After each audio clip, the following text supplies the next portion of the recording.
Captain Jake Morrison stared out the viewport of the UA's diplomacy at what could generously be called the most underwhelming space station in the known galaxy. The Galactic Federation headquarters looked like someone had taken a shopping mall, stretched it across 3 dimensions, and then painted it the color of bureaucratic despair. "Well, this is it," Jake muttered to himself, adjusting his dress uniform for the 100th time. Humanity's grand entrance into galactic society. Try not to drool on the important aliens, Morrison. The airlock hissed open, and Jake stepped into what he immediately recognized as the universal design language of every government building ever constructed: beige walls, the fluorescent lighting that made everyone look dead, and the faint smell of disappointment mixed with industrial-strength disinfectant. A 7-foot-tall, blue-skinned alien with 4 arms and what appeared to be a permanent expression of mild constipation glided forward. This had to be Council Leader Vextar, the being who would decide humanity's fate in the galactic community. "Ah, the human representative," Vextar said, his voice carrying the exact tone Jake's high school guidance counselor used when explaining why community college was probably his best option. "How delightfully compact you are." Jake smiled with every ounce of diplomatic training Earth had crammed into his skull. "Thank you, Council Leader. We're honored to join the Federation." "Join is such a strong word," Vextar replied, all 4 hands clasping behind his back in what Jake was learning to recognize as the galactic gesture for "I'm about to patronize you into next week." "You see, Captain Morrison, humanity is entering what we call a probationary period. Think of it as supervised playtime." The other council members, a collection of beings that looked like they'd been designed by a committee of alien kindergartners, nodded in unison. There was Quillix, who resembled a walking mushroom with anxiety issues, and Zorthak, whose tentacles seemed to have their own nervous tics. "Probationary period?" Jake asked, though he already knew he wasn't going to like the answer. "Well, yes," Vextar continued, gesturing to a holographic display that showed Earth as a tiny, pathetic blue dot. "You must understand, your species barely managed to avoid destroying your own planet. The atomic weapons, the climate change, the reality television shows. Clearly you need guidance before you can be trusted with, well, anything really." Jake's eye twitched. Back on Earth, they'd prepared him for condescension, but nobody had mentioned it would be this thorough. "We've reviewed your historical records," Quillix squeaked, his mushroom cap wobbling with what might have been concern. "So much violence. So much chaos. It's remarkable you survived your own development phase."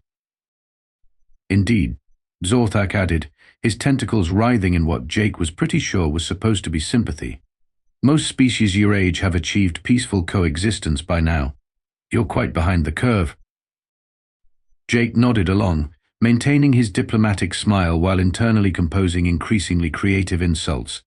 "We're eager to learn from more advanced civilizations." "Excellent attitude." Vextar beamed, apparently missing the subtle edge in Jake's voice. "That's exactly what we like to hear from our newest probationary species. Welcome to Galactic Sector 7, humanity. Try not to break anything." As the council members glided away, chattering among themselves about adorable primitive species and such potential if properly supervised, Jake stood alone in the beige hallway and wondered if it would be considered a diplomatic incident if he punched a wall. "A probationary species," he muttered. "Right, we'll see about that." 3 days later, Jake sat in Conference Room 7B, a space that had clearly been designed by someone who believed the height of interior design was aggressively neutral. Dr. Elena Rodriguez, Earth's chief scientist and the smartest person Jake had ever met, sat beside him looking like she was contemplating multiple forms of justifiable homicide. Vextar stood at the front of the room, gesturing to a holographic presentation titled "Peaceful Species Integration Guidelines, a comprehensive approach to keeping everyone safe." "Now then," Vextar began cheerfully, "let's discuss the reasonable restrictions we've put in place for humanity's protection, and, more importantly, everyone else's." Elena's left eye developed a slight twitch. "First, humans are restricted to their home solar system until further notice. We simply cannot risk your species' unpredictable nature affecting other worlds." "Unpredictable nature?" Jake asked. Oh yes, Quillix piped up from his corner. Your historical records show a disturbing tendency toward creative problem-solving. Very dangerous. Elena finally spoke up. Creative problem-solving is dangerous now. My dear. Zoltak's tentacles waved in what was probably meant to be a reassuring manner. Your species has a documented history of using kitchen utensils as weapons, turning children's toys into military equipment, and somehow weaponizing music. The Galactic Federation has never encountered such resourcefulness. Jake and Elena exchanged glances. Jake's expression said, "Are you hearing this?"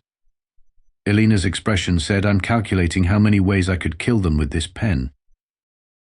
Moving on, Vextar continued, oblivious to the growing hostility in the room. All human scientific research must be supervised by Federation oversight committees. We cannot allow unsupervised experimentation. Oversight committees? Elena's voice had dropped to a dangerously quiet level. Oh yes, quite necessary. Your species has shown a troubling tendency to discover new applications for existing technology. Just last week, your people turned a faster-than-light communication array into some sort of cooking device. That's called a microwave, Jake said flatly. Exactly. Weaponizing physics for food preparation. Who does that? Elena stood up slowly. Council leader, with respect, these restrictions are perfectly reasonable. Vextar interrupted. Oh, and there's more. All human vessels must carry Federation chaperones for supervision and safety. Chaperones. Jake felt his diplomatic training slipping away like water through a sieve. Think of them as helpful guides, Zortak offered, to ensure you don't accidentally stumble into anything too advanced for your current development level. What exactly do you consider too advanced? Elena asked, her scientific curiosity overriding her homicidal impulses. Quillix consulted his datapad. Well, any technology beyond basic fusion power, most forms of artificial intelligence, weapons more sophisticated than kinetic projectiles, and absolutely anything involving quantum mechanics. Elena blinked. You're forbidding us from using quantum mechanics? For everyone's safety, yes. Do you realize that quantum mechanics underlies basically all modern technology? Which is exactly why you need supervision, Vextar said with the patience of someone explaining why children shouldn't play with power tools. Your species has demonstrated a concerning ability to find military applications for anything. We simply cannot risk you turning, say, a simple replicator into some sort of weapon. Jake and Elena sat in stunned silence for a moment. There's one more thing, Vextar continued, consulting his own datapad. We've prepared a comprehensive list of activities that are now prohibited for humans without direct Federation supervision. The holographic display lit up with a list that scrolled for what seemed like several minutes. Jake caught glimpses of items like improvised engineering, unauthorized curiosity, and asking too many questions about how things work. This is insane, Elena muttered. This is safety, Vextar corrected. Trust us, Dr. Rodriguez. We've guided dozens of species through their integration period. You'll thank us later. The key. As the meeting concluded and the council members filed out, chattering about their success in properly containing the human threat, Jake and Elena sat in the empty conference room. Jake, Elena said quietly. Yeah? Oh. They have no idea what they've just done, do they? Jake smiled for the first time in days, not a clue. 6 months into humanity's probationary period, Jake was reviewing the latest batch of requests for permission to think about science when every alarm on the Federation station began screaming at once. The emergency session of the Galactic Council was pure chaos. Alien diplomats were running around like they'd suddenly discovered fire was hot, and the normally composed council leader Vextar looked like he'd been hit by a truck full of existential dread. What's the situation? Jake asked Admiral Korath, the Zephyrian Defense Force commander who looked like someone had crossed a rhinoceros with a particularly militant librarian.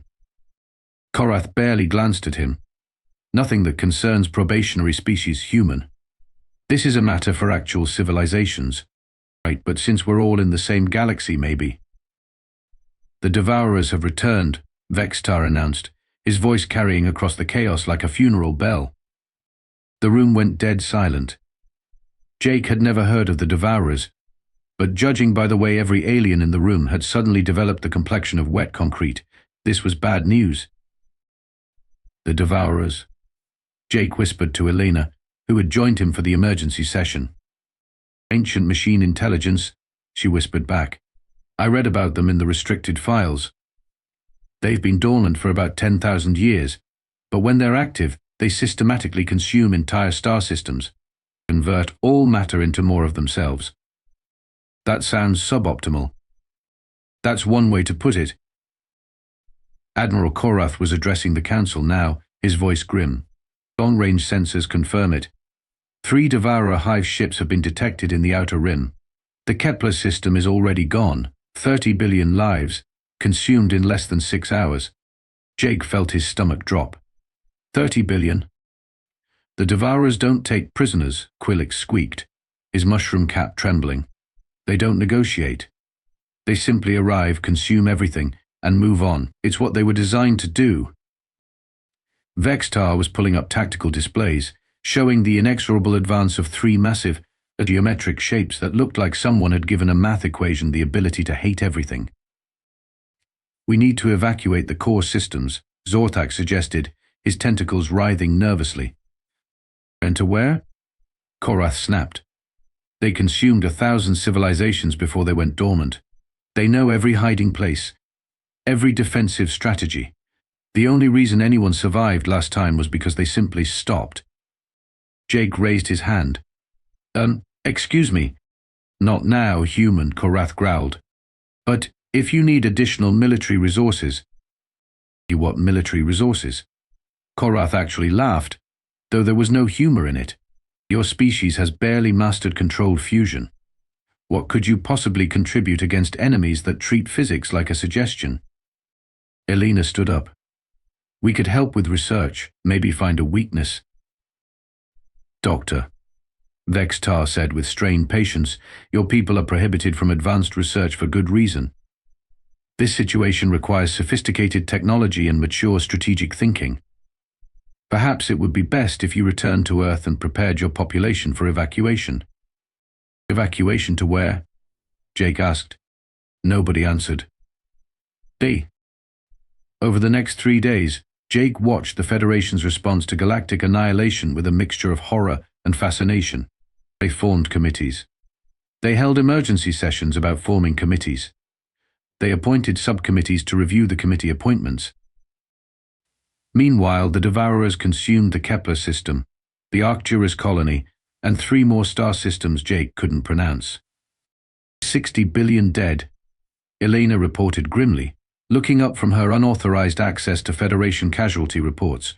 And their response is to debate proper evacuation protocols. Jake watched Admiral Korath's latest tactical briefing, which seemed to consist entirely of retreat in good order and maintain proper formation while fleeing in terror. Sir, Jake interrupted during the briefing, Earth officially requests permission to assist in the defense effort. The room erupted in what could charitably be described as condescending laughter. Human, Korath said, wiping what might have been tears from his compound eyes, your species' idea of advanced weaponry is strapping explosives to metal tubes and hoping for the best. The Devourers have technology that makes our most advanced systems look like children's toys. But surely any additional resources would be a waste of time and a dangerous distraction. Vextar interrupted. Captain Morrison, I appreciate your species' enthusiasm, but this is a job for real civilizations with actual military capabilities. Jake smiled politely and filled out Form 7743B, request for permission to defend Galaxy against existential threat. How long does it take to process this? He asked. 6 to 8 weeks, Quillix replied, assuming no complications. Jake looked at the tactical display, where the Devourers were systematically working their way through the outer rim at a rate of roughly 1 star system per day. Right, he said, 6 to 8 weeks. As he left the briefing room, Jake activated his encrypted communication link to Earth. "This is Morrison. Tell command it's time." "Time for what?" came the reply. Jake smiled grimly. "Time to show them what probationary species can do." 2 weeks later, with Federation core worlds burning and their fleets scattered to the cosmic winds, Vextar stood in the ruins of his command center looking like someone had explained quantum mechanics to him using only interpretive dance. "Perhaps," he said quietly, "we were too hasty in dismissing human assistance." Jake, who had been watching the systematic dismantling of galactic civilization with the detached interest of someone who'd tried to warn everyone and been ignored, looked up from his datapad. "Oh, now you want our help?" "The situation has become challenging," Admiral Korath admitted. The Zephyrian had lost 3 fleets in 2 days and looked like he'd been personally beaten up by the laws of physics. "Challenging," Elena repeated flatly. "Is that what we're calling the complete collapse of galactic civilization now?" "Dr. Rodriguez, please," Vextar said desperately. "We're prepared to lift some of the restrictions on human activities." "Some. Many. Most. All of them, actually." Jake set down his datapad and smiled. It wasn't a nice smile. "You know what, Council Leader? I think it's time you met someone." He activated his communicator. "Earth Command, this is Morrison. Send the tank." "The tank?" Quillick squeaked nervously. "Not a tank," Jake corrected. "The tank." 5 minutes later, the command center's main screen lit up with the image of a man who looked like he'd been carved out of granite by someone who'd been really angry at granite. The Commander Marcus Tank Williams wore the expression of someone who'd been waiting his entire life for this exact moment. Well, Tank said, his voice carrying the warm affection of a chainsaw starting up. "If it isn't our new friends from the Galactic Federation. Heard you folks are having a little problem with some machines." "Commander Williams." Vextar began nervously. "We would be grateful for any assistance." "Grateful?" Tank interrupted. "Oh, that's rich. You spend 6 months treating us like we're too stupid to tie our own shoes, and now you want our help." "The situation is desperate," Admiral Korath said. "Yeah, I noticed. 3 billion dead and counting. Your fleet's getting swatted like flies. Real impressive showing from the advanced civilizations." Elena leaned forward. "Marcus, what's the status on the Prometheus project?" Tank's grin was terrifying. "Fully operational, Doc, and been ready for months. Just waiting for someone to take the leash off." "The Prometheus project?" Vextar asked weakly. "Oh, you're going to love this," Jake said cheerfully. "See, while you've been keeping us locked up in our solar system for our own safety, we've been busy. Very busy." The main screen switched to tactical displays showing the Sol system. What had once been a single inhabited world with a few space stations was now something else entirely. "Dear gods," Korath whispered. The asteroid belt had been converted into a massive shipyard. Mars had been turned into a weapons manufacturing facility. The moon was now a giant railgun. And Earth was surrounded by orbital defense platforms that made Federation dreadnoughts look like paper airplanes. "You see," Tank continued conversationally, "we took your warnings about our dangerous unpredictability to heart. So we figured, if we're that dangerous, we should probably be prepared for anything." "Those ships," Quillick stammered, pointing at the display showing hundreds of human vessels that definitely hadn't existed 6 months ago. "How did you build so many ships?" "Oh, those aren't ships," Elena said sweetly. "Those are the escorts for our ships." The display zoomed out further, revealing massive vessels that dwarfed anything in the Federation fleet. "We call them dreadnoughts," Tank explained. "Each one carries enough firepower to sterilize a continent. We built 27 of them." 27? Vextar's voice cracked. "Well, 31, but 4 of them are still in testing. Turns out when you ban a species from using advanced technology, they get really creative with basic technology." Jake stood up and walked to the view screen. "You want to know the funny part? We could have had this conversation 6 months ago. Could have been working together this whole time. But instead you decided we were too primitive to be trusted with anything more dangerous than a butter knife. So what happens now? Korath asked. Tank's smile widened. Now? Now we're going to show these Devourers what happens when you threaten Earth and her friends. Her friends? Vextar asked hopefully. Oh yes, Jake said. Despite everything, we still consider you friends, stupid, condescending friends who treat us like children, but friends nonetheless. And friends, Tank added, his voice dropping to a growl, protect each other. The display switched to long-range sensors showing the approaching Devourer fleet. 17 massive hive ships, each the size of a moon, advancing inexorably toward the Federation core worlds. Time to earn? Jake asked. Time to earn, Tank confirmed. As alarms began sounding throughout the station, signaling the arrival of the human fleet, Vextar turned to Jake with something approaching hope in his alien eyes. Captain Morrison, can you really stop them? Jake's smile was all teeth. Council leader, you spent 6 months trying to keep humanity from being dangerous. You're about to find out just how badly you failed. Admiral Korath stared at his tactical display in complete bewilderment. What are they doing? The human fleet had arrived in the Centauri system, where the Devourers were systematically consuming the Federation's third fleet, and instead of forming proper battle lines or executing standard defensive maneuvers, they were dancing. It appears to be some form of chaotic movement pattern, his tactical officer reported. No recognizable formation structure. On the command center's main screen, Tank's voice crackled through the communications array. Devourer hive ships. This is Commander Williams of the Earth Defense Force. You have 30 seconds to withdraw from this system. The response was immediate and predictable. The Devourers didn't communicate.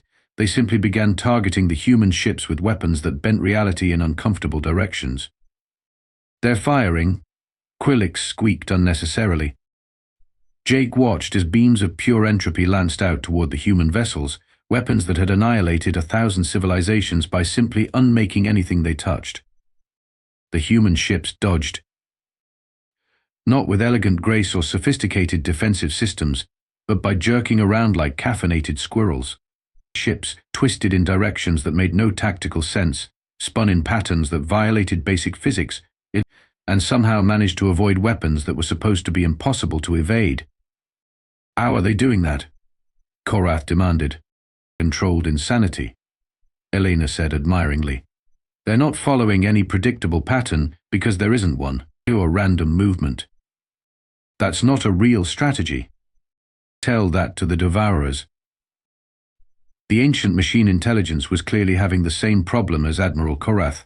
Their targeting systems, which had calculated the destruction of entire civilizations, but couldn't predict what the humans would do next because the humans weren't following any logical tactical doctrine. Maverick Squadron, this is Tank. Execute Maneuver Whiskey Tango Foxtrot. What's Maneuver Whiskey Tango Foxtrot? Vextar asked weakly. I don't think we want to know, Jake replied. What happened next would be studied in military academies for the next 1,000 years, assuming there were any military academies left after this. The human ships suddenly stopped their chaotic dancing and launched what could only be described as the most coordinated act of controlled madness in galactic history. Half the human fleet charged directly at the Devourer hive ships. Not in formation, not with proper support, just straight-line kamikaze runs that no sane military commander would ever order. The Devourers, naturally, focused their firepower on this obvious threat, which was when the other half of the human fleet, which had been quietly floating in space pretending to be debris, opened fire from behind. They were hiding, Korath breathed, in the wreckage of our ships. Humans call it playing dead, Elena explained helpfully, a basic survival instinct. The Devourer hive ships, caught between two forces and unable to predict either one's movements, began taking damage for the first time in 10,000 years. Impossible, Vextar whispered. Their armor is supposed to be impenetrable. Yeah. About that, Tank's voice came through the communicator. Turns out when you tell a species they can't use advanced technology, they get really good at making basic technology do impossible things. Jake watched as human weapons that should have been no more effective than spitballs began carving through Devourer armor like it was made of paper. "What are those weapons?" Korath asked. "Kinetic projectiles," Elena said proudly. "Specifically, tungsten rods accelerated to 97% of light speed." "That's impossible. The power requirements alone are met by our primitive fusion reactors," Elena continued. "Turns out when you chain a few hundred of them together and don't worry about safety regulations, you can do some interesting things with physics." The first Devourer hive ship exploded in a brilliant flash that lit up half the system. "Target down," Tank reported cheerfully. 16 to go. What followed could barely be called a battle. It was more like watching a masterclass in applied chaos theory. Human ships continued to move in patterns that made no sense, fire weapons that shouldn't have worked, and execute tactics that violated every rule of military engagement ever written. The Devourers, which had conquered 1,000 civilizations through pure logical superiority, were completely unable to adapt to opponents who operated on the principle that logic was for other people. "Bravo Squadron, try the Crazy Ivan." "Which one?" "We have like 12 different Crazy Ivans. The one with more explosions." "They all have explosions, Tank." "The one with the most explosions, then." 5 more hive ships died in the next 10 minutes. "This is impossible," Admiral Korath kept repeating. "They're not following any tactical doctrine. There's no strategy, no coherent battle plan." "That's the strategy," Jake explained patiently. "You can't predict chaos. The Devourers are machines. They think logically. But humans?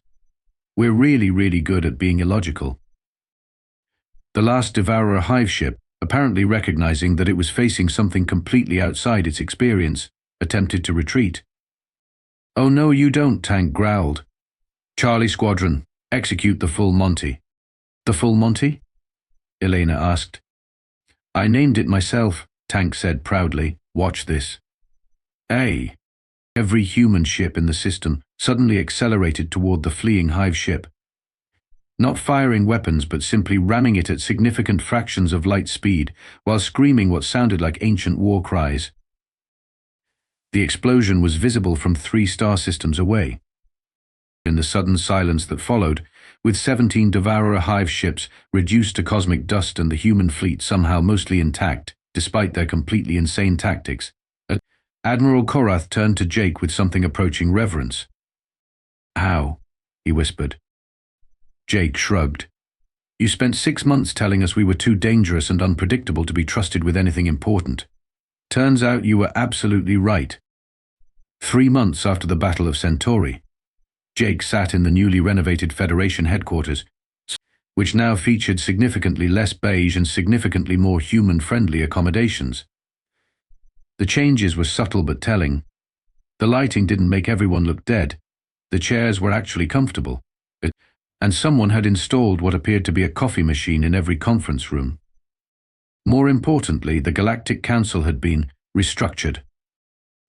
"The Prometheus Defense Initiative has been approved by unanimous vote," Vextar announced to the assembled delegates. The council leader looked remarkably healthier these days, possibly because he was no longer responsible for making life or death decisions for the entire galaxy. That job now belonged to someone else. "Excellent," said Fleet Admiral Elena Rodriguez, who wore her new rank with the comfortable authority of someone who'd earned it by saving civilization. "We'll begin deployment of the new defense platforms immediately." Jake smiled from his position as Earth's ambassador to the reformed Galactic Federation. The title was impressive, but the real power shift was more subtle. Humanity hadn't conquered the galaxy. They'd simply been asked, very politely, to take charge of its defense. Ambassador Morrison. Quilix squeaked from his seat at what was now called the Advisory Council. "The Regalian sector is requesting human military advisors." "Approved," Jake replied. "Send them a training squadron." "The Regalians are good people. They deserve to learn proper defensive tactics." Right, proper defensive tactics was the euphemism they'd settled on for how to fight dirty and win. In the 3 months since Centauri, human military doctrine had become the most requested export in the galaxy. Admiral Korath, who now served as Jake's military liaison, approached with a datapad. The Vegan Republic wants to know if we can teach them the Crazy Ivan maneuver. Which one? All of them, apparently. Jake laughed. Tell them we'll send an instructor, but make sure they understand the liability waivers. The truth was, the galaxy had discovered something that humanity had always known. Sometimes the best defense against an organized, illogical enemy was to be completely and utterly unpredictable. There's one more thing, Elena said, bringing up a holographic display. Long-range sensors have detected energy signatures consistent with Devourer technology in the Outer Rim. The room went quiet. Even after their victory at Centauri, everyone remembered that the Devourers had once conquered 1,000 civilizations. 17 hive ships might have been just a scouting force. How many? Jake asked. Unknown. But the signatures suggest something much larger than anything we faced before. Vextar's face went pale. A Devourer nexus? What's a nexus? Jake asked, though he already suspected he wasn't going to like the answer. The theoretical core of their network, Elena explained grimly. If it exists, it would be the size of a small moon and control thousands of hive ships. The room erupted in nervous chatter, but Jake held up a hand for silence. Well, he said cheerfully, I guess we'll need to build bigger guns. Tank's voice crackled through the communicator from Earth. Ready on it, Ambassador. Construction begins tomorrow. What are you building? Korath asked nervously. We're calling it the Hercules Project, Tank replied. Think of it as the Dreadnought's bigger, angrier older brother. Jake stood up and walked to the viewport, looking out at the stars. Somewhere out there, an ancient enemy was stirring, probably planning the complete destruction of all organic life in the galaxy. It was, he reflected, exactly the sort of problem humanity was designed to solve. You know what the funny thing is? He said to the assembled delegates. 6 months ago, you were worried we were too dangerous to be trusted with advanced technology. And now? Vextar asked. Jake smiled, and it was the sort of smile that had once convinced an entire galaxy that humans were harmless. Now you're about to find out just how dangerous we can be when we're properly motivated. As he spoke, the first ships of the new human defense fleet began arriving at the station, their hulls bearing fresh paint and a new motto that had become humanity's unofficial slogan since Centauri. We told you we were friendly. We never said we were harmless. And behind them, barely visible against the stars, construction had begun on something that dwarfed even the mighty dreadnoughts. The Hercules-class vessels were still theoretical, still just blueprints and engineering dreams. But they were human blueprints and human dreams, which meant they were probably going to work, definitely going to be ridiculous, and absolutely going to give the Devourers the surprise of their artificial lives. Jake raised his coffee mug in a toast to the assembled delegates. To the reformed Galactic Federation, he said, may we live in interesting times. As the delegates raised their own beverages in response, nobody mentioned that they were already living in the most interesting times the galaxy had ever seen. Outside, the stars twinkled peacefully, completely unaware that in the darkness between them, humanity was preparing to do what humanity did best, take an impossible situation and make it someone else's problem. The monsters had been released, and they were building bigger guns. The galaxy, Jake reflected, was about to become a much more interesting place.